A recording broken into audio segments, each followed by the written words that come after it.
You know, it was interesting listening to Jake Locker yesterday for the Huskies in the press conference, and they were talking and asking him about all the things that the Huskies do, and the motions and the shifts and the formations.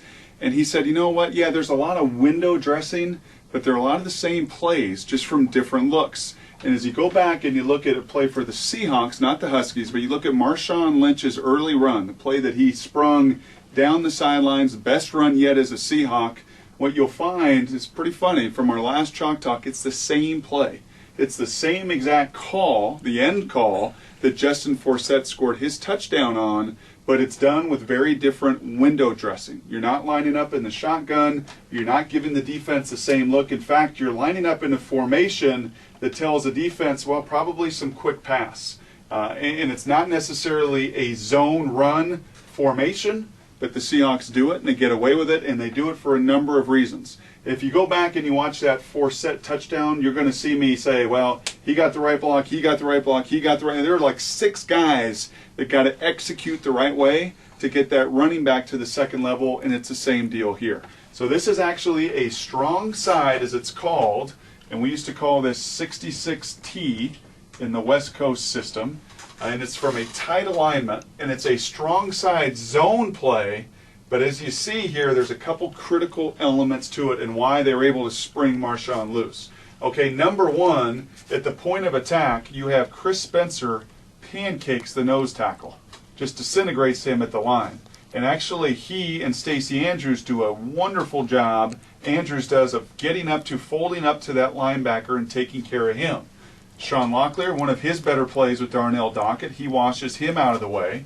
John Carlson, instead of coming all the way across the formation as he did on that goal line or red zone run, he instead has got to come up here and wash this linebacker. He executes. So on the front side, everybody does it perfectly.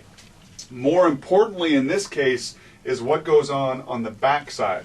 And this is where a Russell Okung has been so good with Ben Hamilton. These two wash down this linebacker and literally take him and run him right out of the play as well as a tackle.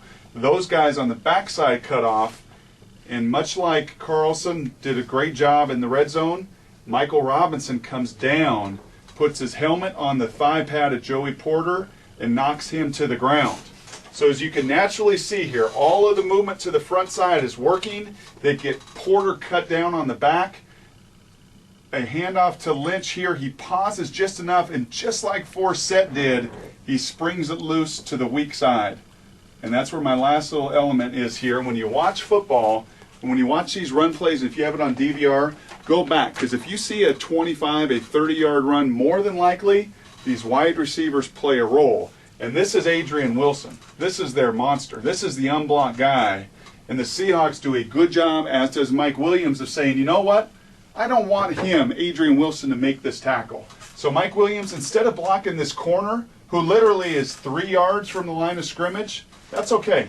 I want a corner. I want that cornerback to tackle Marshawn Lynch, not this beast mode himself, Adrian Wilson. So I want you to go block him. Even though he's most dangerous, we'll leave him for Marshawn. You go at least get your 6'6", 240-pound body in the way of Adrian Wilson, and that's what happens. Marshawn cuts it back. He runs over the corner, he's down the sidelines, and he's sprung for a 30-yard gain because, once again, everyone, receiver, tight end, fullback, do their job and execute. The beast runs over one and gets the big play needed in this run game.